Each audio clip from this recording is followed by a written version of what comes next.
వారందరికీ అర్థమయ్యాయి. ఆ రీతిగా మీ దాసుని నాయన మీరు మాట్లాడించండి. వినేవారందరికీ అయ్యా మరి అర్థమయ్యే రీతిగా సహాయమును దయచేయండి. వర్తమానము ముగించిన సమయంలో వారందరూ వచ్చి హృదయంలో నొచ్చుకొని అయ్యా మేమేమి చేయాలని అడిగి 3,000 మంది ఇంచుమించుగా బాప్తిసం పొందినట్లుగా దేవా ఈ వర్తమానం ద్వారా అంతటి గొప్ప మహాకార్యము మీరు ఈ యొక్క ప్రసంగం ద్వారా జరిగించండి. అపోస్తులైన పౌలు గారు అయినా మా ప్రభువా మరి మాట్లాడుతున్నప్పుడు లూది అనేటువంటి ఆ యొక్క స్త్రీ హృదయమును తెరిచినట్లుగా ఈ రాత్రి అనేక మంది హృదయాలను మీరు తెరవండి. దేవా మీకు స్తోత్రాలు. మీ గొప్ప కార్యములు మీరు జరిగించండి. మీ దాసుడు మాట్లాడుచుండగా దేవా స్తోత్రాలు. ప్రారంభములను ముగింపు వరకు మీరు తోడుగా ఉండి అయా ప్రభు మాట్లాడించి గొప్ప కార్యములు మీరు జరిగించండి. రక్షణ కార్యములు మీరు జరిగించమని ప్రార్థిస్తూ ఉన్నాం. ఇక్కడ వచ్చిన సంఘమును ఆయా ప్రాంతాలను వచ్చిన బిడ్డలను దీవించండి. తోటి దైవజనులను దీవించండి. దేవా మీ యొక్క దాసులు స్థానిక సంఘ కాపురి గారి కుటుంబాన్ని పరిచర్యను కూడా దీవించి ఆశీర్వదించి మీరే మహిమ పొందమని ప్రభువును రక్షకుడు యేసుక్రీస్తు ఘనమైనటువంటి నామమునే ప్రార్థిస్తున్నాం మా తండ్రి. ఆమేన్. ఈ సమయంలో దైవజనులు సుధీర్ అన్న గారికి చిన్న సన్మాన కార్యక్రమం జరిగించిన తర్వాత లేదన్న సంఘం పక్షంగా అందరూ కోరారు. సరే ఓకే రండి. ఈ సమయంలో దేవుని వాక్యాన్ని మనం విందాం. దేవుని సేవకులు సుధీర్ అన్న గారు దేవుని వాక్యాన్ని అందిస్తారు. చప్పట్లు కొట్టి వారిని ఆహ్వానిద్దాం. క్రీస్తునందు ప్రియమైనటువంటి దేవుని సంఘమా, అలాగే ఈ సంఘ ఆహ్వానాన్ని స్వీకరించి చుట్టుపక్కల గ్రామాల నుండి వచ్చినటువంటి విశ్వాసులందరికీ, బంధుమిత్రులకు, దేవుని బిడ్డలందరికీ కూడా మన ప్రభువైన యేసుక్రీస్తు నామమున శుభములు తెలియజేస్తున్నాను. చాలా పండగ వాతావరణం కనిపిస్తుంది. మంచి లైట్ల వెలుగులో ఇంత గొప్ప ఉద్యోగ సభ జరిగించేటటువంటి రీతికి ఇందుకు సిద్ధపడిన సంఘం, ప్రోత్సహించిన పాస్టర్ గారి కుటుంబం, యవనస్తులు చాలా చక్కగా ఒక ఆర్గనైజ్డ్గా వాళ్ళు సిద్ధపడి, నేనైతే మామూలుగా వచ్చేద్దాం అనుకున్నా, లేదు సార్ పెద్ద ప్రొసెషన్లో వెళ్ళాల్సిందే అని. మరి ఇక్కడే ఇంత చక్కని ఆర్గనైజింగ్ ఉంటే మరి పరలోక రాజ్యంలో ఆ గొర్రెపిల్ల పెళ్లి విందులో మనందరం కూడా ఆ దూతల యొక్క సమూహంలో మనం అందులో పాల్గొనడం ఇంకా కొన్ని వందల రెట్లు మహిమాన్వితమైనటువంటి ఆ అనుభవం కొరకు మనందరం విశ్వాసం ద్వారా సిద్ధపడాలని నేను కోరుతూ ఉన్నాను. ఈ కూటాలకు ఏర్పాటు చేయబడినటువంటి మూలవాక్యము నశించిన దానిని వెతికి రక్షించుటకు మనిషి కుమారుడు వచ్చెననే మాట. చాలా బాగుంది. అది నశించిన దానిని అర్థం లేకుండా వాక్యాలు కంట చెప్పేస్తాం కదా మనం. మొదటి నుంచి అది అలవాటు. సండే స్కూల్లో నేర్చుకుంటాం, కంటత వాక్యాలు చెప్పేస్తాం. అసలు అర్థం ఏంటి? నశించిన దానిని వెదకి రక్షించుటకు మనిషి కుమారుడు వచ్చెను. ప్రియమైన దేవుని బిడ్డలారా, నశించామంటే అంత బాగున్నాం కదా. ఏం నశించిపోయామంటే అసలు ఆ భావం ఏంటి, ఆ అర్థం ఏంటి?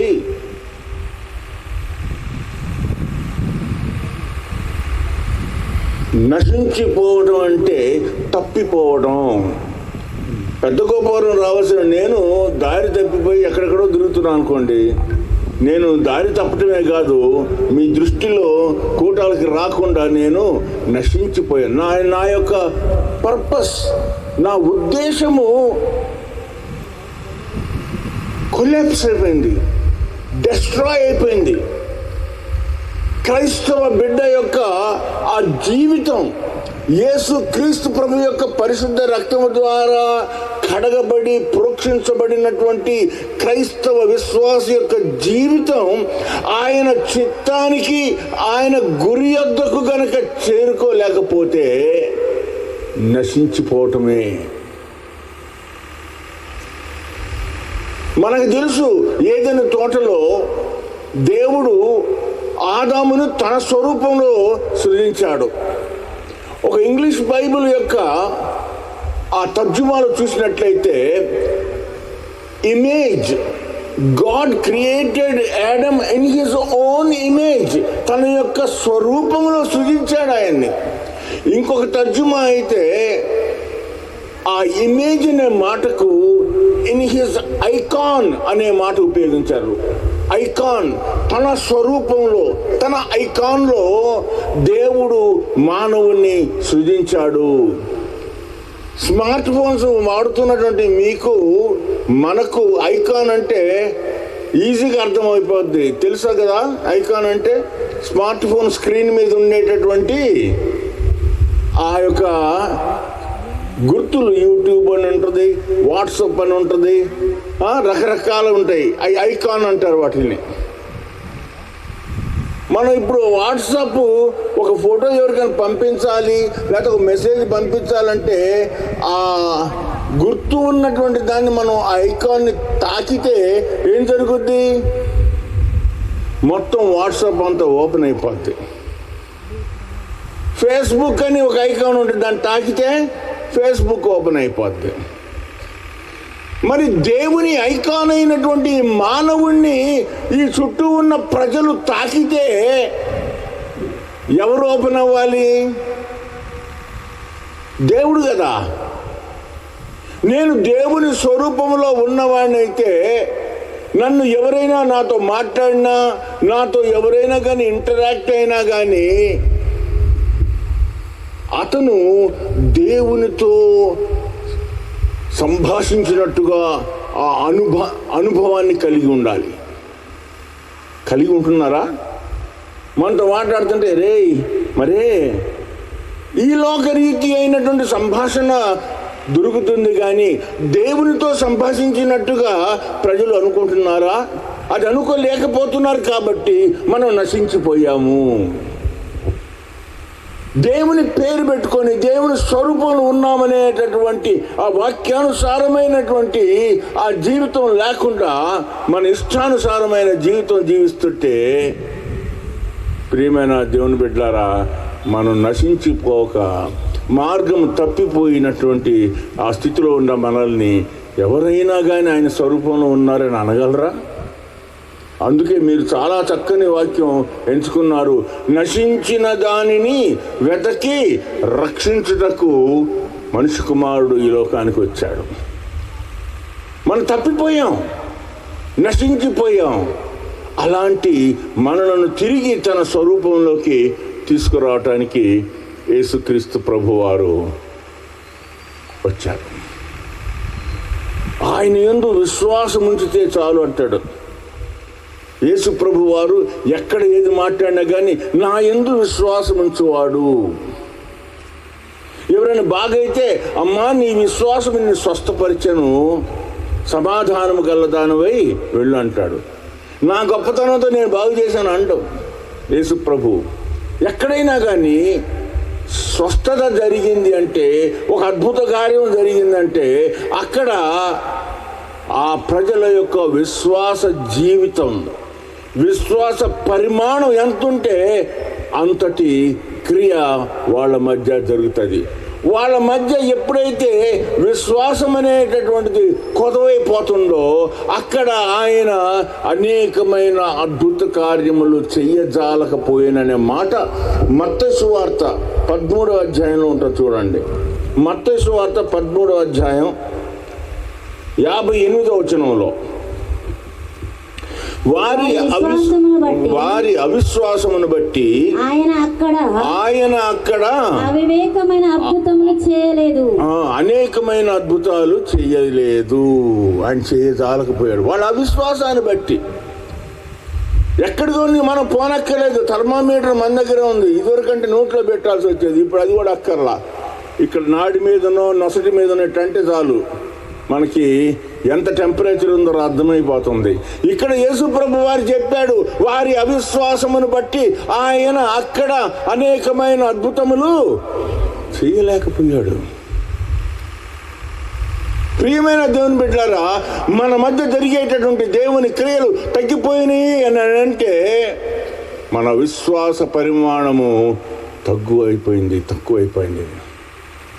దేన్ని బట్టి విశ్వాసం కలుగుతుంది? దేవుని వాక్యంలో రాసింది అక్కడ. మనకి విశ్వాసం కలగాలంటే దేన్ని బట్టి విశ్వాసం కలుగుతుంది? రోమాపత్రిక 10వ అధ్యాయం 17వ వచనం, వినుట వలన విశ్వాసం కలుగును, వినుట క్రీస్తుని గురించిన మాట వలన కలుగును. యేసు క్రీస్తు ప్రభు యొక్క మాటను వినాలి. ఆ మాటను నమ్మిన ఎడల మనం ఆ విశ్వాస పరిమాణం అది వెళ్తూ ఉంటుంది. ప్రియమైన దేవుని బిడ్డలారా, మనం ఎవరిని నిందించి ప్రయోజనం లేదు.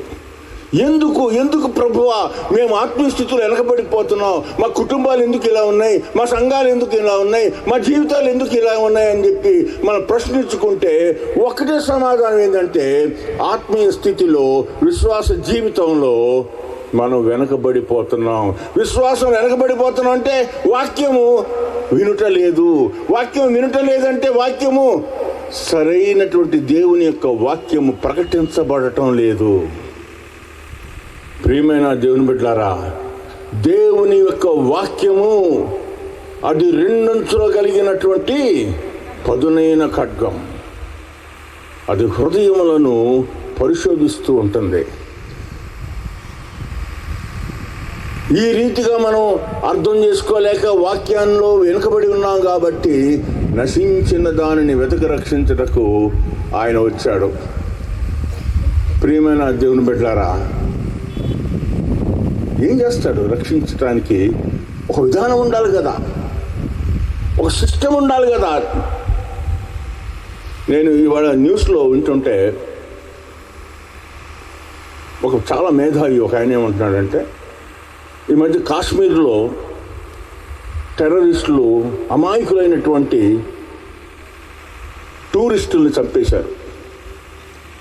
సార్, దాని మీద మన ప్రభుత్వం, భారత ప్రభుత్వం, మేము సింధు నది జలాలు ఆపేస్తున్నాము అని అన్నారు. దానికి కొంతమంది మీడియా, అబ్బా ఇక నీళ్లు లేకపోతే వాళ్ళు దాహంతో చచ్చిపోతారు అని అన్నారు. దానికి ఆ మహా గురూజీ మేధావి ఏమన్నాడంటే, ఎవడు చెప్పాడు?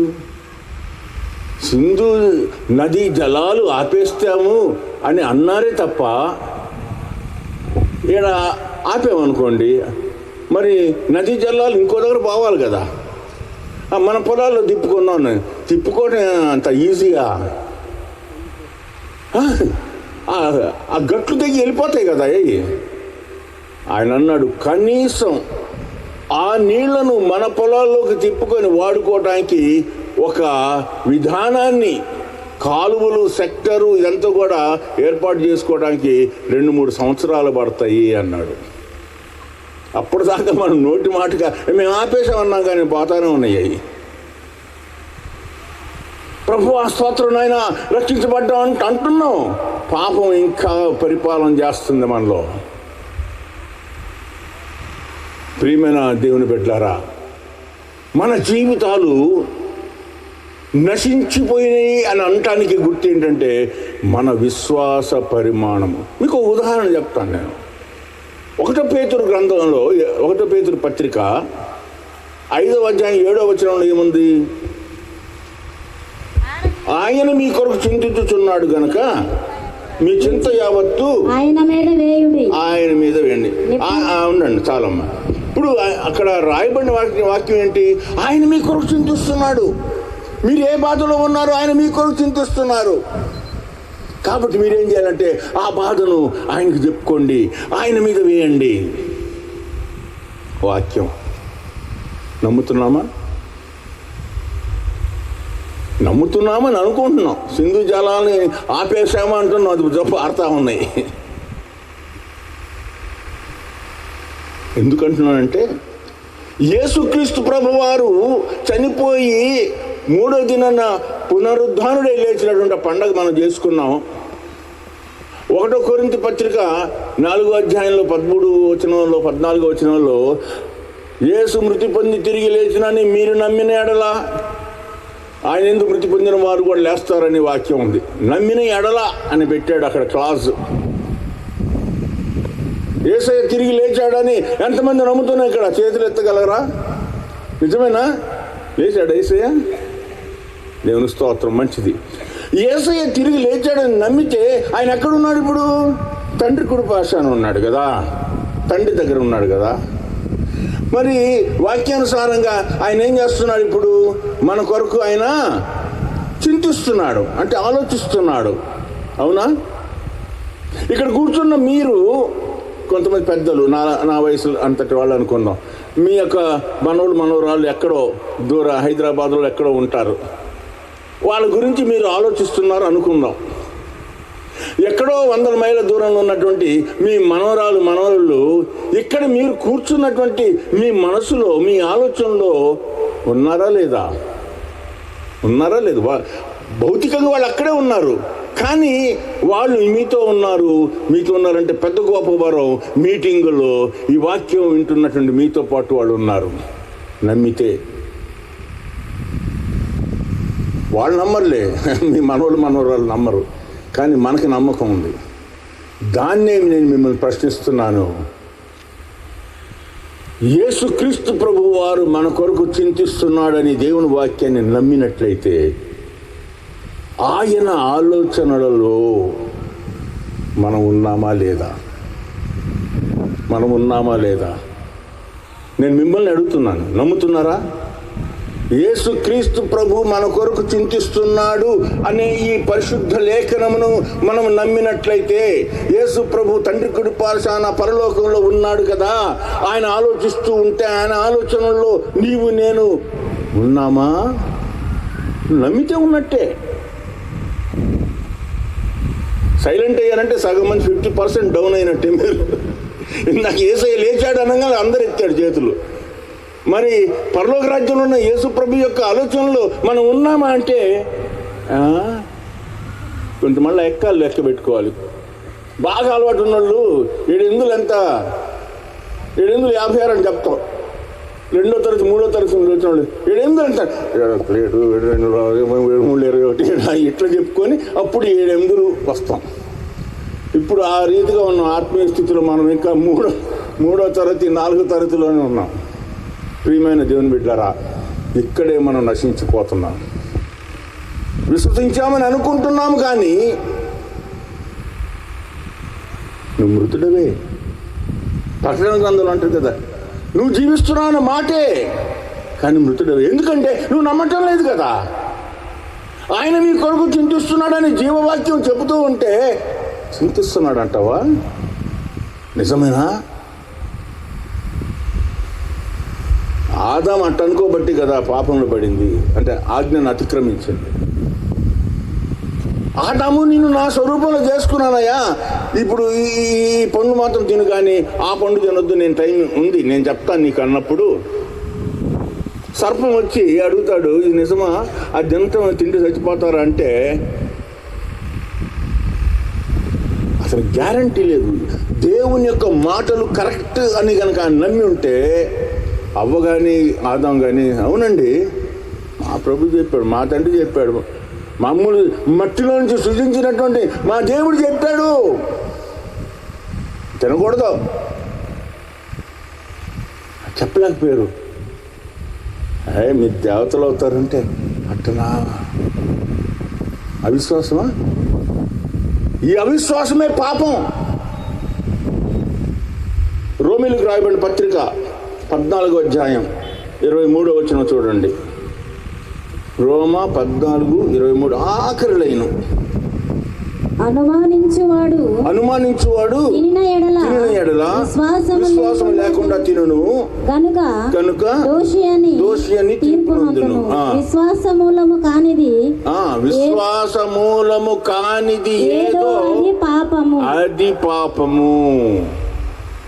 చూసారా? విశ్వాసము కానిది ఏదో, విశ్వాస మూలము కానిది ఏదో అది పాపం. అందుకనే మన యెషయా గ్రంథం 59వ అధ్యాయం మొదటి వచనంలో ఏమని ఉందో చూడండి. యెషయా గ్రంథం 59వ అధ్యాయం.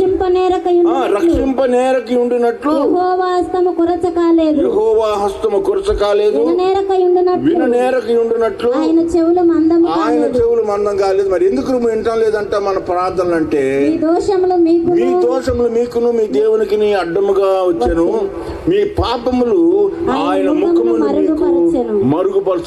మరుగుపరచను గనుక ఆయన ఆలకింపుకున్నాడు. ఏంటి ఆ పాపం అంటే? విశ్వాస మూలము కానిది ఏదో అది పాపం. మనం దెబ్బలాడనక్కర్లేదు, దొంగతనం చేయనక్కర్లేదు, ఇంకోనేమో కూని చేయనక్కర్లేదు.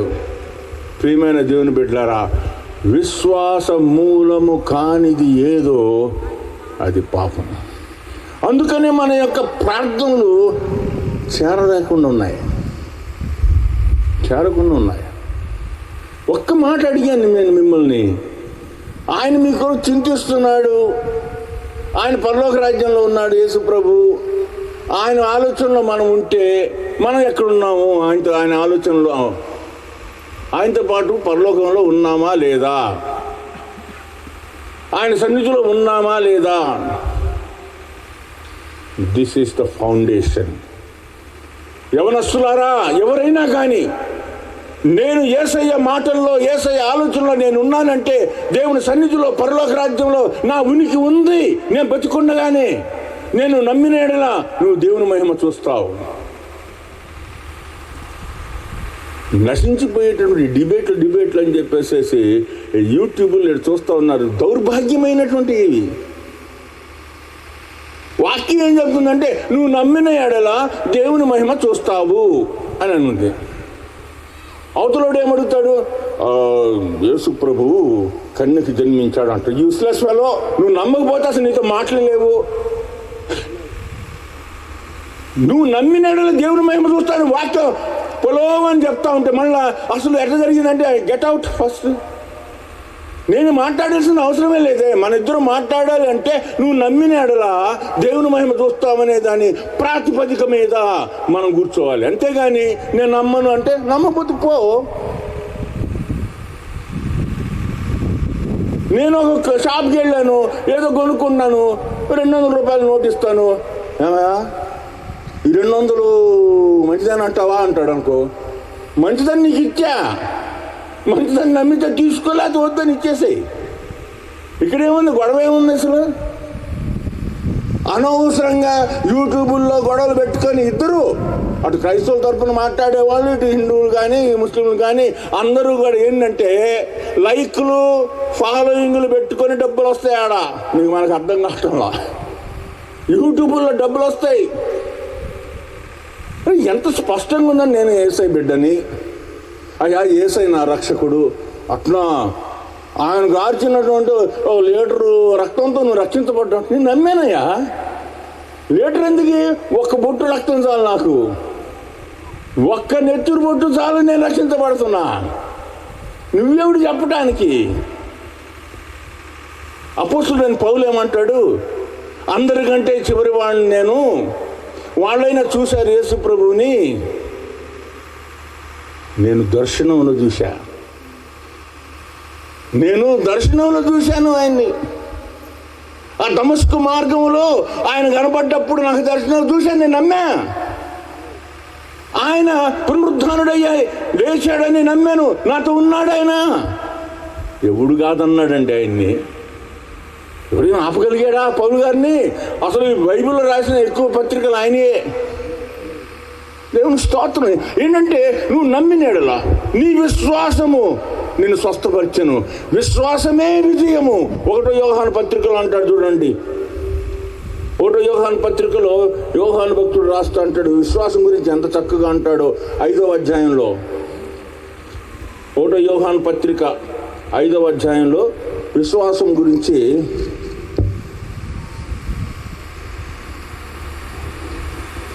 దేవుని కుమారుని చూడండి. 4-5 వచనాలు చూస్తాం. దేవుని మూలముగా పుట్టిన వారందరూ లోకముని జయించుదురు. లోకముని జయించిన విజయము మన విశ్వాసమే. లోకాన్ని జయించేటటువంటి విజయము నీ గొప్పతనం కాదు, నీ తెలివితేటలు కాదు, నీకున్న హంగు, ఇవన్నీ కూడా కాదు. ప్రియమైన దేవుని బిడ్డలారా, విశ్వాసమే. మహా తెలివితేటలు కలిగిన వాళ్ళు కూడా విశ్వాసం లేనందువల్ల వాళ్ళు తమ్మును తాము పొడుచుకున్నారు అంటాడు. అంటే భౌతికంగా పొడుచుకోలేదు, విశ్వాసంలో భ్రష్టులైపోయారు అంటారు. భ్రష్టులైపోయాడు.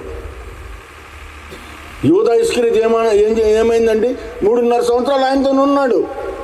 ప్రభువా అన్నాడు. ఆ తర్వాత ఆయన విశ్వాసంలో ఆయన ఓడ బద్దలైపోయినట్టుగా విశ్వాసంలో ఆయన తప్పిపోయాడు.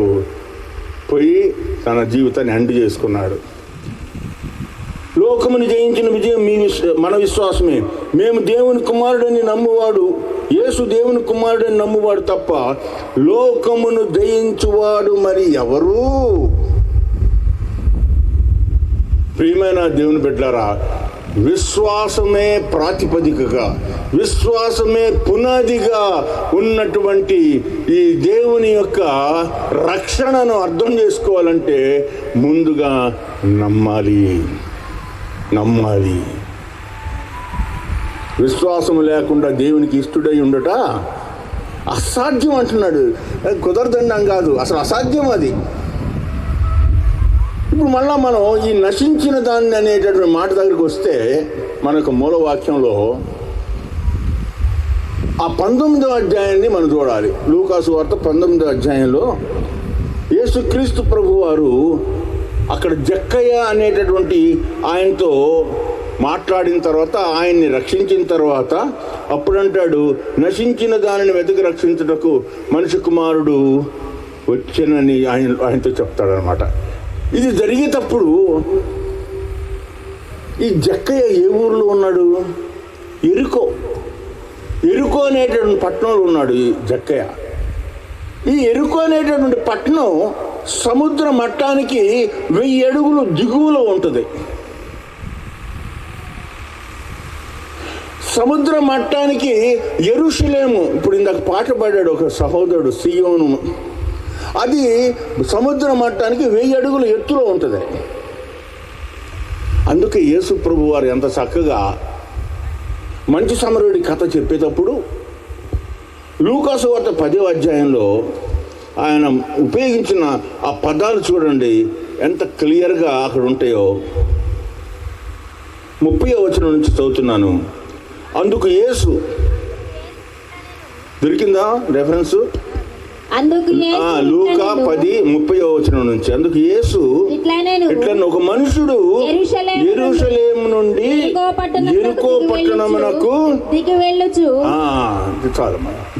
వెళ్ళొచ్చు అనే మాట ఉపయోగించాడు. యెరూషలేము ఉన్నతమైన శిఖరంలో ఆ పట్టణము, పర్వతం మీద కట్టబడినటువంటి పట్టణం. యెరికో అది సముద్ర మట్టానికి 1000 అడుగులు దిగువలో ఉంటుంది. ఎంత సాదృశ్యంగా చెప్పాడంటే యేసు ప్రభు, ఒక వ్యక్తి దేవుని స్వరూపంలో సృజించబడినటువంటి వ్యక్తి ఎరుకోకి దిగిపోతా ఉన్నాడు. ఇప్పుడు చూడండి, మన పూర్వీకులు, మన పూర్వతరంలో ఉన్న వాళ్ళ జీవిత విలువల కంటే మన జీవిత విలువలు చాలా నాశనం అయిపోయినాయి. మా నాన్నగారు ఇక్కడ ఒక 80 సంవత్సరాల క్రితం ఎరుకోపాడు అక్కడ ఇక్కడ పాస్ట్ అది మిషనరీ గారి దగ్గర క్లాసన్ గారు వాళ్ళతోటి తిరిగేటప్పుడు ఈ చిన్న చిన్న గ్రామాలు ఆడికి వెళ్ళినప్పుడు వాళ్ళకి ఏదన్నా పొలం తగాదాలు కానీ, మన వాళ్ళకి పొలాలే లేవు, పెద్ద ఉన్న వాళ్ళకి ఏదైనా గట్టు తగాదాలు వస్తే వాళ్ళు మొట్టమొదట వాళ్ళ దగ్గర పనిచేసేటువంటి జీతగాళ్ళు ఉంటారు మనోళ్ళు. సార్ ఎవరు కాదండి, ఆ యోసేపుని చెప్పమానండి, ఆ గట్టు ఇంతవరకేనని ఆ యోసేపుని చెప్పమానండి, మేము ఒప్పుకుంటాను అంటాడు. అంత నమ్మకం వాళ్ళకి. వాళ్ళ మధ్య వచ్చినటువంటి ఆ తగాదాలు వాళ్ళకి నమ్మకం లేదు. కానీ ఒక యేసయ్య బిడ్డ ఒక మాట చెప్తే అదంతే, అబద్ధం ఆడడు, అంత స్టాండర్డ్. ఇప్పుడు ఒక మాట చెప్పేస్తాడు, యువతలకు వచ్చి ఏంద్రా అటు చెప్పావు నువ్వు, నీకు తెలియదు అంటే ముందు నీకు తెలియదులే అంటాడు. మళ్ళీ అక్కడ మనల్ని కన్విన్స్ చేస్తాడు. ఆ మాట చెప్పొస్తాడు, అది కాదురా నువ్వు ఇదంటే నేను చూస్తాగా నీకెందుకు అంటాడు. మళ్ళీ ఇటు వస్తాడు, నేను చెప్పి నేను చూసుకుంటాను అంటాడు. అటు గేమ్ ఆడుతూనే ఉంటారు. కానీ ప్రియమైన దేవుని బిడ్డలారా, ఈ విలువలు దిగజారిపోతా ఉన్నాయి. యెరూషలేము నుంచి ఒక మనుష్యుడు దిగి వెళుతూ ఉన్నాడు. ఎక్కడికి? ఎరుకో పట్టణం. ఎందుకు దాన్ని నాశనానికి గుర్తు అంటారు తెలుసు కదా?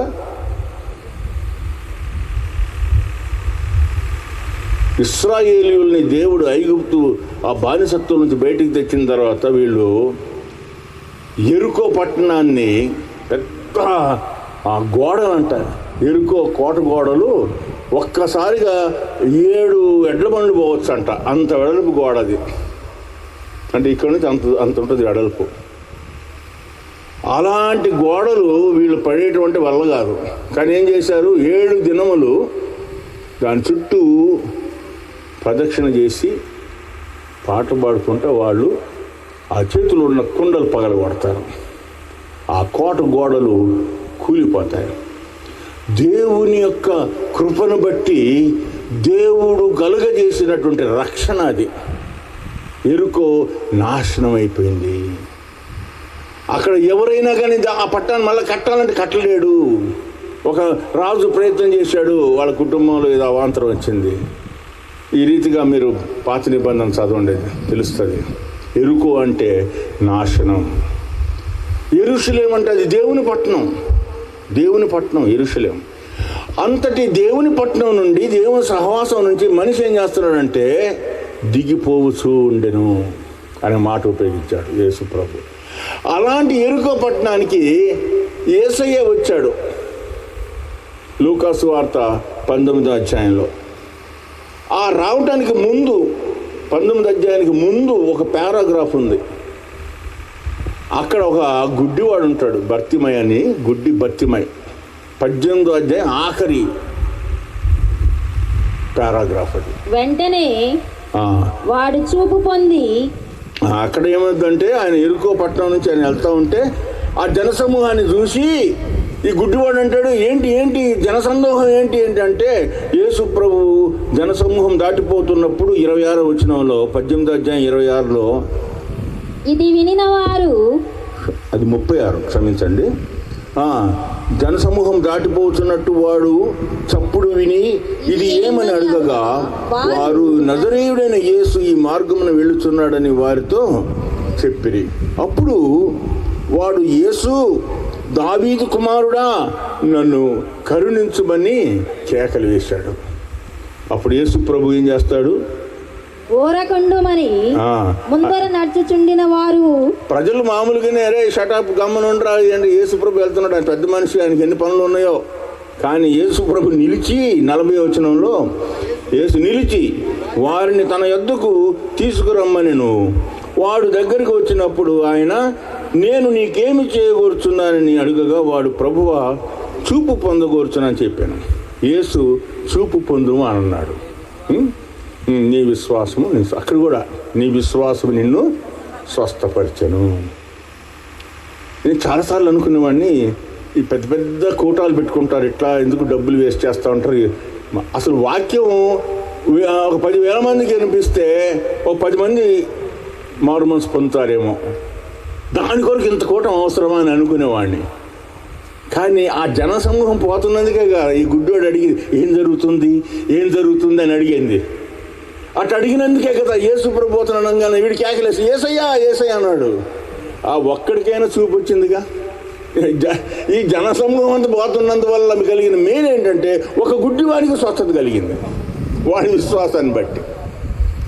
ప్రియమైన దేవుని బిడ్డలారా, విశ్వాసము ఎటువంటి వాడికైనా కానీ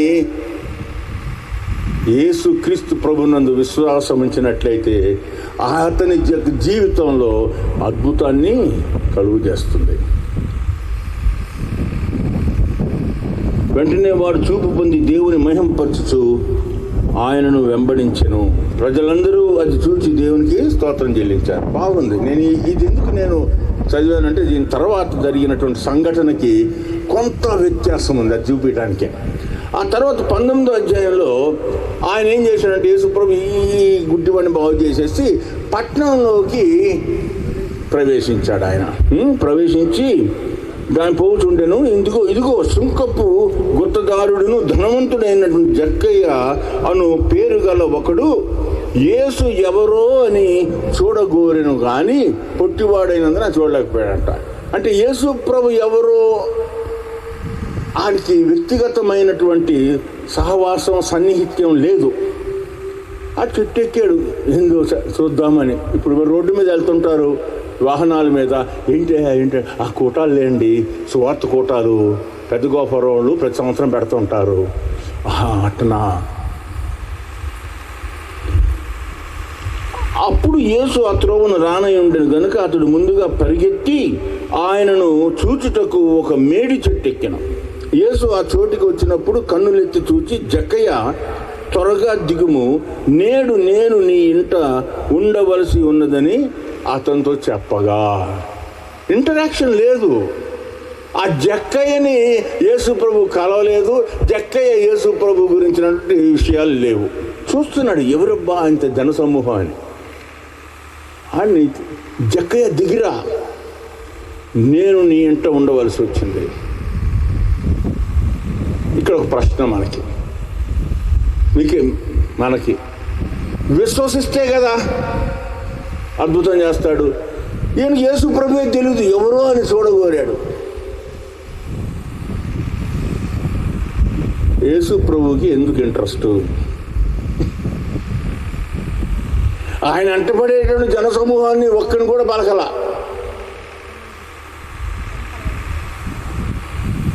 తనని ఎరగనటువంటి వాడు దూరంగా గమనిస్తూ ఉన్నాడు. వాడిని చూసి నువ్వు దిగిరా అన్నాడు. కారణం ఏంటంటే అతని ఆసక్తి అంత గొప్పది. వెంటబడేటటువంటి వాళ్ళు ఈయన సూచక క్రియలను చూస్తూ వెంటబడుతున్నారు. ఈయన 5 రొట్టెలు 2 చేపలు లాగా పంచితే భోంచేయాలనే బ్యాచ్ ఒకటి ఉంది. అద్భుతాలు అయితే మేము స్వస్థపరచబడతామనే బ్యాచ్ ఒకటి ఉంది. కానీ అసలు ఈయన ఎవరు అనే ఆసక్తితో వెతికినటువంటి వ్యక్తితనం. అందుకని అంటాం కదా, ఆకలి కొన్న ఆత్మను నువ్వు విడిచిపెట్టవు. ఆకలి అంటే భౌతికమైన ఆకలి అని కాదు. ఏంటి అసలు ఏంటి నువ్వు రా, నేను ఇంట్లో భోంచేయాల్సింది అంటాడు. అతడు త్వరగా దిగి సంతోషంతో ఆయనను చేర్చుకునేను. దీనికి క్వైట్ ఆపోజిట్ ఒక సంఘటన జరిగింది. ఈ సువార్తల్లోనే ఉంది. యేసుక్రీస్తు ప్రభు వారిని ఒక కుష్ఠరోగి అయినటువంటి సీమోను ఆహ్వానిస్తాడు భోజనానికి.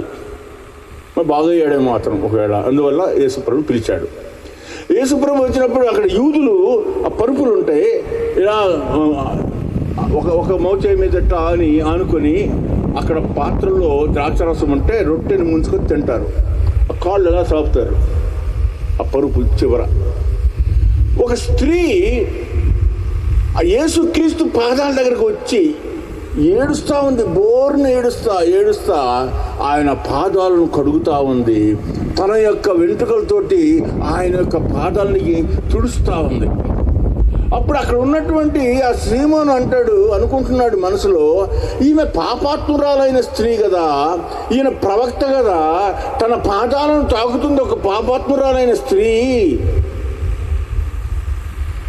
ఎట్ట తాకనిస్తున్నాడు? ఆ విషయాన్ని యేసు ప్రభు గ్రహించి, సీమోను, నేను నీ ఇంటికి వచ్చినప్పుడు మామూలు యూదుల శుద్ధీకరణ ఆచారం ప్రకారం నీళ్ళు ఇస్తారు. మనకు కూడా తూర్పు దేశాలు, మనం కూడా కాళ్ళు కడుక్కుంటాం. నా కాళ్ళకి నీళ్ళు ఇవ్వలేను. తూర్పు దేశాల యొక్క పారంపర్యం ప్రకారము అతిథి వచ్చినప్పుడు అతని మెడ మీద పడి ముద్దు పెట్టుకోవాలి, కౌగిలించుకొని ముద్దు పెట్టుకోవాలి. నువ్వు నన్ను ముద్దు పెట్టుకోవాలా? ఈమె నా పాదాలను వచ్చినప్పటి నుంచి ముద్దు పెడతా ఉంది. తన కన్నీళ్లతో కడిగింది నా పాదాలను. నువ్వు నాకు తువాలు ఇవ్వలేదు, ఆమె తన యొక్క జుట్టుతో తుడుస్తూ ఉంది. ఈ తేడా చూపించాడు. ఆమె హృదయపూర్వకంగా చేస్తుంది. నువ్వు నన్ను ఆతిథ్యం ఇవ్వడానికి పిలిచావు, కానీ నువ్వు హృదయపూర్వకంగా చేయటం లేదు. ఇక్కడ ఉన్న విశ్వాసుల్లో 2 బ్యాచీలు ఉన్నాం మనం. అడిగారు కాబట్టి, పిలిచారు కాబట్టి అన్నట్టుగా ఉన్నాం కొంతమంది. కానీ అయ్యా అయ్యా యేసయ్యా, నువ్వు నన్ను తాకితేనే తప్ప నేను బాగు కానయ్యా, నా హృదయం శుద్ధి కాదయ్యా నువ్వు తాకితేనే తప్ప. ప్రియమైన దేవుని బిడ్డలారా, ఇక్కడ జనసమూహం అంతా ఒకవైపు ఉంటే ఇతను ఒక్కడే తకాలను దిగేసేసి జక్కయ్య సంతోషంతో అంట ఆయన చేర్చుకున్నారు. అతడు ఎవరు? సుంకపు గుత్తదారుడు. 5 రూపాయలు పన్ను వసూలు చేయమంటే 10 రూపాయలు తీసుకునేవాడు, 5 రూపాయలు లెక్క రాసేవాడు. ఇలాంటి మోసపూరితమైనటువంటి జీవితం జీవించిన జక్కయ్యని అతను అడగక ముందే అతని అవసరతను గ్రహించి, అతని ఆతృతను గ్రహించి, ఆసక్తిని గ్రహించి యేసు ప్రభువు అంటున్నాడు, ఆఫర్ ఇచ్చాడు, నేను నీ ఇంటికి వస్తున్నాను పదా.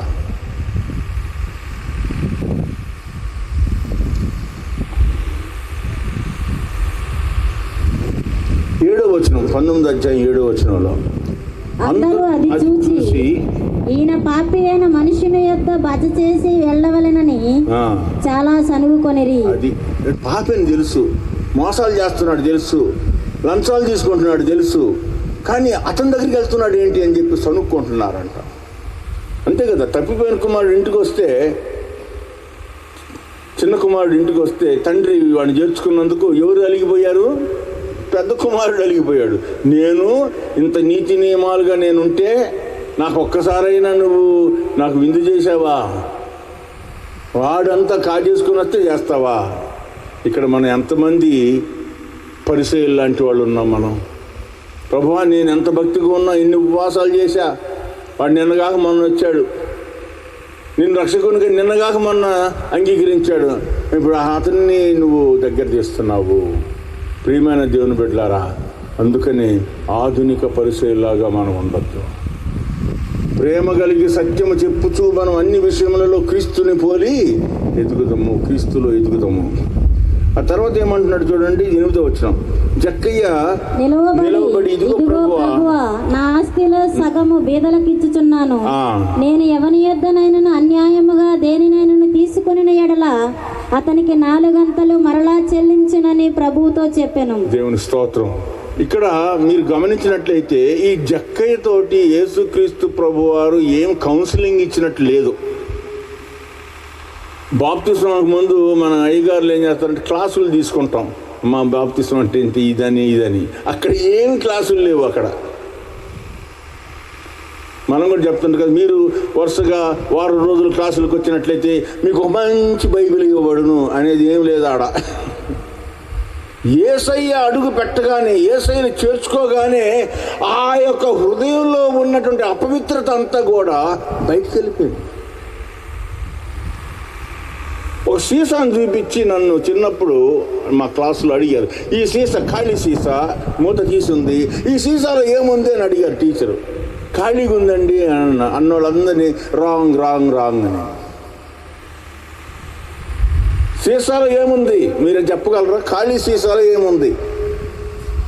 గాలి ఉంటుంది, అది ఖాళీయే, కానీ మనకు కనబడదు కాబట్టి అది ఖాళీ అనుకుంటున్నాం, కానీ దాంట్లో గాలి ఉంటుంది.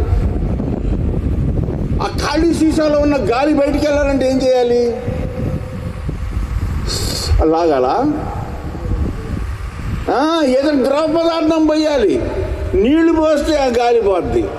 ఇక్కడ యేసు ప్రభు ఆ జక్కయ్య ఇంట్లోకి రాగానే వాడి మనసులో ఉన్నటువంటి పాపమంతా పోయింది బయటికి. దేవుని స్తోత్రం. ఇక్కడ మనం ప్రత్యేకంగా లెక్చర్లు ఇవ్వాల్సిన అవసరం లేదు, వాడి కౌన్సిలింగ్లు ఇవ్వాల్సిన అవసరం లేదు. యేసయ్య యొక్క వాక్యము వాని హృదయంలో వాడు అంగీకరించినప్పుడు వెంటనే నూతన సృష్టి. ఎవరైనా క్రీస్తునందున్న ఎడల వాడు నూతన సృష్టి. నిన్న ఒక దగ్గర నేను వాక్యం చెప్పాను, ఇట్లా యవనస్తులు ఉన్నారు, యవనస్తులారా, మగపిల్లలు ఆడపిల్లలు ఉన్నారు, యేసు ప్రభు మీ కొరకు చింతిస్తున్నాడంటే, ఆయన పరలోకంలో తండ్రి కుడిపార్శ్వ నుండి మన కొరకు చింతిస్తున్నాడంటే ఆయన ఆలోచనలో మీరు నేను ఉన్నాం కదా అన్న. అవునని తలకాలిపాడు. ఆయన ఆలోచనలో మనం ఉన్నామంటే నేను కూడా పరలోక రాజ్యంలో విశ్వాసం ద్వారా దేవుని సన్నిధిలో ఉన్నాను కదా అంట. అవును, మరి విశ్వాసము ద్వారా ఆయన సన్నిధిలో ఉన్న మనము ఆయన ఎదుటే చెడు ఆలోచనలు ఆలోచించవచ్చా? ఒక టీచర్ గారు ఉన్నారు, కూర్చొని ఉన్నాడు, పిల్లలందరూ కూడా ఉన్నారు. ఆ టీచర్ గారిని ఎదురుగా పెట్టుకొని ఎవడైనా కానీ పెన్సిల్ దొంగిలించగలడా? ఆ టీచర్ గారు ఎదురుగా పెట్టుకొని ఎవడైనా కానీ పక్కన గిచ్చగలడా? ప్రియమైన దేవుని బిడ్డలారా, if you believe that you are in the thoughts of Jesus Christ in heaven, you can never do any nasty things. ఏ అపవిత్రమైన ఆలోచనను మనం ఆలోచించలేము, ఎందుకంటే ఆయన సన్నిధిలో ఉన్నామనేటువంటి ఆ గొప్ప విశ్వాసంతో కూడినటువంటి ఆ దృశ్యాన్ని చూస్తూ ఉంటాం మనం. కాదండి, అబ్బాయి ఇక్కడ ఉన్నంతగా బాగున్నాడండి, ఖమ్మం వెళ్ళిన తర్వాత చెడిపోయాడు. ఎందుకు చెడిపోతాడు? యేసు ప్రభు ఆలోచనలో నువ్వు ఉన్నావు అని చెప్పలేదు మనం, ఎందుకంటే మనమే నమ్మలేదు, అతన్ని నమ్మటానికి మనం సహాయం చేయలేదు. యేసు ప్రభు యొక్క ఆలోచనలో నువ్వు ఉన్నావురా. హెడ్ మాస్టర్ గారు నీ ఎదురు కూర్చొని ఉన్నాడు, నేను లేకపోయినా కానీ ఆయన ఉన్నాడు. నువ్వు ఒంటరిగా ఉన్నా కానీ, ఒక గదిలో నువ్వు ఉన్నా కానీ ఆయన ఉన్నాడు. ఆయనకి ఇష్టం లేని ఆలోచన ఎట్టా ఆలోచిస్తావు?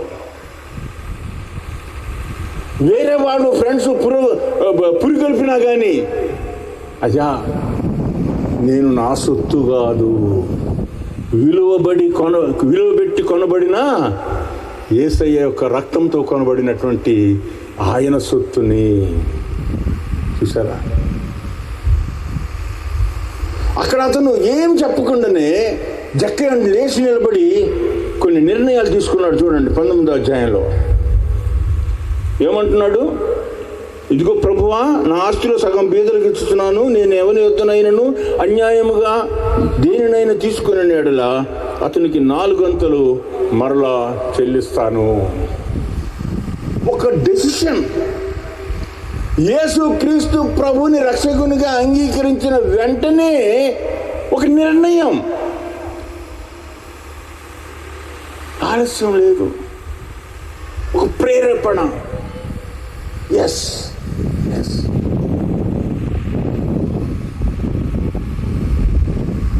సమూయేలు కూర్చున్నాడు యెష్షయి కుమారుల్లో ఒక అతన్ని రాజుగా చేయడానికి. మొదటి కొడుకు వచ్చాడు, రెండో కొడుకు, మూడో ఎవరిని దేవుడు చూపించుకున్నాడు. ఇంకెవరైనా ఉన్నారా అంటే ఉన్నాడు, గొర్రెలు కాస్తుకునేటువంటి ఇంకో కొడుకు ఉన్నాడు. ఆడు మీరు ఇంటికి వెళ్ళిన తర్వాత చదవండి. అతను వచ్చుచుండగానే, అతను ఇంకా సమూయేలు గారు మాట్లాడలే అతనితోటి, అతను వచ్చుచుండగానే ఇదిగో దేవుడు చెప్తున్నాడు. ఈ జక్కయ్య ఎప్పుడైతే ఇంట్లోకి చేర్చుకున్నాడో వెంటనే దేవుని యొక్క క్రియ ప్రారంభమైంది. అతని జీవితంలో అతని క్రియ ప్రారంభమైంది. మార్పు.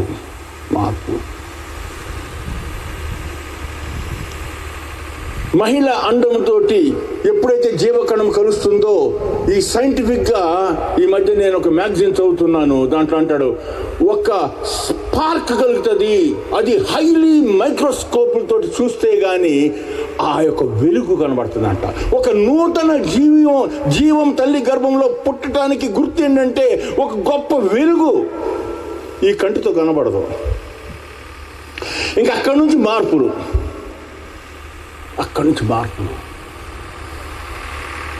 అంతేకాదు ఈ మహిళ జీవితాన్ని కూడా మార్చేస్తుంది. మా అక్కయ్య పెళ్లి కాకముందు ఆమె పేరు వర్ధిని, వివేకవర్ధిని. ఎంత శుభ్రత అంటే తెల్లటి బెడ్షీటు అయినా సరే ఎవరు ఆమె బెడ్ మీద పండుకోవడానికి వీల్లేదు. చక్కగా చదువుకుంటుంది, ఆమె పండుకుంటుంది, అంతే, సింగిల్ కాట్. సరే అయిపోయింది, ఎదిగేసరికి పెళ్లి చేస్తారుగా, పెళ్ళి అయిపోయింది. ఇంకా పిల్ల జల్లలు ఒకళ్ళు ఇద్దరు అయ్యేసరికి ఇంటికి వస్తారు. పుట్టింటికంటే మా ఇంటికి రావాలి కదా, నేను చిన్నోడు కాబట్టి అవి అందిస్తూ ఉంటా. ఇంకా అప్పుడు చూడాలి ఆమె శుభ్రత. పిల్లోడికి అన్నీ చేసుకుంటా ఉంది పాపం. అరే ఈ నాప్కిన్ ఆరేసిరారా, అరే అది ఎందుకోరా, మళ్ళీ అన్నీ సరి చేసుకోవటం తప్పలా. ఆమెకి ఎంత శుభ్రత, అసలు బెండ్ అయిపోతారు. యేసుక్రీస్తు ప్రభు యొక్క వాక్యం అనేటటువంటి ఆ జీవంతో ఎప్పుడైతే మన యొక్క విశ్వాసము కలయిక చెందుతుందో, there will be a spark, ఒక వెలుగు. ఇంకా అక్కడి నుంచి మార్పు వస్తూ ఉంటుంది. ఎవడైనా నువ్వు క్రీస్తునందు ఉన్నాడు అలా వాడు నూతన సృష్టి. వాడి మాట మార్పు, వాడి జీవితం మార్పు, వాడి నడక మార్పు, వాడి ఆలోచనే మార్పు. ఏమైనా దేవుని బిడ్డలారా, ఈ జక్కయ్య తీసుకున్నటువంటి నిర్ణయము ఏదో ఆవేశంలో తీసుకుంది కాదు. యేసుక్రీస్తు ప్రభువుని ఆయన చూశాడు, రక్షకునిగా ఆయన అంగీకరించాడు కాబట్టి వెంటనే అంటున్నాడు, అయ్యా నా జీవితం నాకు అర్థమైపోయింది, సగం నేను పేదలకు ఇస్తున్నాను. నేను అన్యాయంగా తీసుకుని ఉంటే యూదాచారం ప్రకారం 4 గింతలు పెనాల్టీ చెల్లించాలి, 4 గింతలు.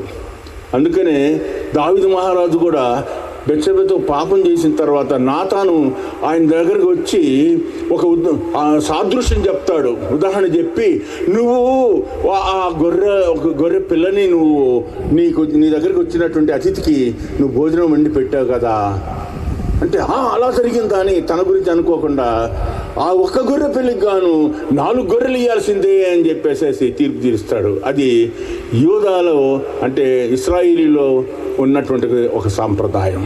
ఒక తప్పు చేస్తే దానికి నష్టపరిహారంగా 4 గింతలు చెల్లించాలి. అదే చెప్తున్నాడు ఇక్కడ జక్కయ్య. అయ్యా నేను ఎవరికైనా అన్యాయం చేసి ఉంటే 4 గింతలు నేను ఇస్తాను, చెల్లిస్తాను. అప్పుడు ఏమంటున్నాడు చూడండి, ఆ 19వ అధ్యాయంలో అప్పుడు యేసు ప్రభు ఏమంటున్నాడు, అందుకు యేసు ఇతడును అబ్రహాము కుమారుడే, ఎందుకనగా నేడు ఈ ఇంటికి రక్షణ వచ్చి ఉన్నది. ఇప్పుడు మిమ్మల్ని నేను ప్రశ్న అడుగుతున్నాను. ఇందాక గుడ్డని బాగు చేసినప్పుడు అది కూడా విశ్వాసం వల్ల జరిగింది. యేసు ప్రభు ఏ మాట్లాడలేదే, ఇతను అబ్రహాం కుమారుడే, నేడు ఈ ఇంటికి రక్షణ వచ్చిందని ఎందుకు అనలేదు? That is the difference. భౌతికమైనటువంటి స్వస్థతలతో తృప్తి పడిపోయావా? నీకు రక్షణ ఆనందం లేదు, నువ్వు అబ్రహాం కుమారుడు కాలేదు. ప్రియమైన దేవుని బిడ్డలారా, చాలా మంది మనం ఈ యేసుక్రీస్తు ప్రభు అనుగ్రహించే రక్షణను నిర్లక్ష్యం చేసి కేవలం భౌతికమైనటువంటి స్వస్థతల వరకే మనము తృప్తి పడిపోతున్నాం. అలాంటి వాళ్ళ గురించి 1వ కొరింథీ పత్రికలో 15వ అధ్యాయం 19వ వచనంలో ఏం చెప్తున్నాడు భక్తుడైన పౌలు చూడండి. 1వ కొరింథీ పత్రిక 15వ అధ్యాయం 19వ వచనం, ఈ జీవితకాలం మట్టుకే మనము క్రీస్తునందు నిరీక్షించు వారమైన ఎడల మనుషులందరికంటే దౌర్భాగ్యమై ఉంటామండి. ఆ గుడ్డివాడి వల్లే కేవలం నాకు చూపిస్తే చాలు అనుకొని రక్షణ భాగ్యం కొరకు ఆయన రక్షణ స్వీకరించుకోకుండా ఉంటే దౌర్భాగ్యం. నేను ఎందుకని I don't look at this YouTube touch అన్నట్టు లేకపోతే అది అన్నట్టు ఐ డోంట్ లైక్ ఇట్. యేసు ప్రభు మెచ్చుకోలేదు. విశ్వాసం ద్వారా స్వస్థత వచ్చినటువంటి వాడిని వెరీ గుడ్, బడా నమ్మకమైన మంచిది అనలా. ఇక్కడ ఏ స్వస్థత జరగలేదు, కానీ పాపములను ఒప్పుకొని మళ్ళా దాని నుండి దూరం అయిపోయినటువంటి ఈ జక్కయ్య విషయంలో యేసు ప్రభు గొప్ప సాక్ష్యం ఇస్తున్నాడు. ఏంటంటే, ఇతడును అబ్రహాము కుమారుడే, నేడు ఈ ఇంటికి రక్షణ వచ్చి ఉన్నది. యేసయ్య చెప్పిన మాటలు మన గురించి చెప్పటానికి మనం గనక యేసయ్య మన గురించి ఆ మాటలు చెప్తే ఎంత ధన్యులమో మనం. ఆ పక్క పేజీ చూడండి, అక్కడ ఆఖరి వచనం ఏమంటున్నాడు చూడండి. లూకాసు వార్త 19లో నశించిన దానిని వెతక రక్షించుటకు మనుష్య కుమారుడు వచ్చాడు. ఇది మీరు తీసుకున్న మూలవాక్యం యొక్క మూలమైనటువంటి దేవుని వాక్యం. ప్రియమైన దేవుని బిడ్డలారా, ఇది క్లుప్తంగానే నేను చెప్పాను. మీరు ఇంకా దీన్ని ఆలోచించి కంపేర్ చేసుకోండి. ఆ గుడ్డివాడిని ఎందుకు అనలేదు? జక్కీని ఎందుకు అన్నాడు?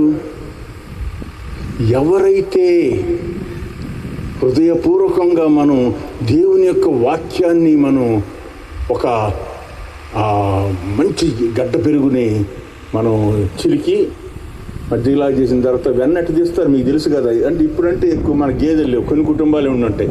మేము చిన్నప్పుడు మన ఇళ్లలో అందరి ఇళ్లలో ఉండే పాడి ఎంత చక్కగా అమ్మమ్మ వాళ్ళు చేస్తూ ఉండేవాళ్ళు.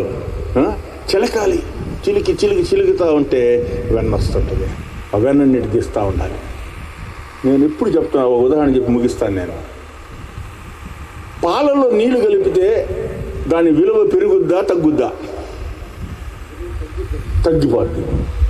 పాలల్లో నీళ్లు కలిస్తే విలువ తగ్గిపోద్ది. గుడ్. అదే పాలని వేడి చేసి చల్లార్చి తోడుపోసి మళ్ళీ పెరుగు మజ్జిగ చేసి చిలికితే వచ్చే వెన్న ఉంటుంది చూసారా. ఇప్పుడంటే ఫ్రిడ్జ్లు ఉన్నాయి.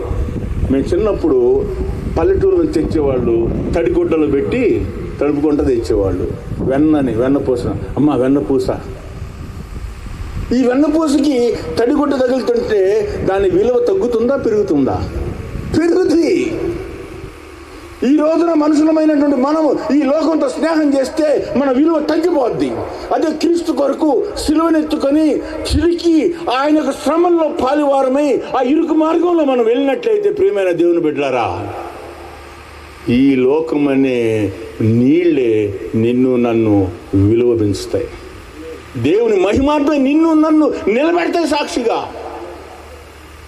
ఆ రీతిగా ఉండినట్లు పరిశుద్ధాత్మ దేవుడు మనకు సహాయం చేయం గాక. ప్రార్థన చేద్దాం. పరిశుద్ధులైన మా ప్రభువా, స్తోత్రాలైనా మీ కృప ద్వారా అనుగ్రహించినటువంటి వాక్యం కొరకు స్తోత్రాలు. బిడ్డలు ఈ మంచి మూల వాక్యాన్ని ఎంచుకున్నారు. మీకు స్తోత్రాలకు. సంఘాన్ని దీవించండి, అయ్యగారిని దీవించండి. ఇంకా మాట్లాడినటువంటి బిడ్డలు కూడా మీరు వాడుకొని మా హృదయాల్లో మీ వాక్యాన్ని నిలిపి ఫలింపజేసి మీరు మహిమ పొందమని యేసు క్రీస్తు ప్రభు పేరిట వేడుకొంచున్నాము తండ్రి. ఆమేన్. దేవునికి స్తోత్రం. మీకు అందరికీ వందనాలు. ప్రత్యేకంగా అయ్యగారికి, సంఘ పెద్దలకు, విశ్వాసులందరికీ, యంగ్ పీపుల్, మంచి వాలంటీర్స్, ఇవన్నీ అరేంజ్ చేసిన పారాఫెర్నేలియా అంటారు దీన్ని. అందరూ చాలా ప్రాముఖ్యం. అందరినీ ప్రభు పేరిట అభినందిస్తున్నాను. God bless you. ఆమేన్. తప్పదన్నా, తప్పదు. అందరి కోరిక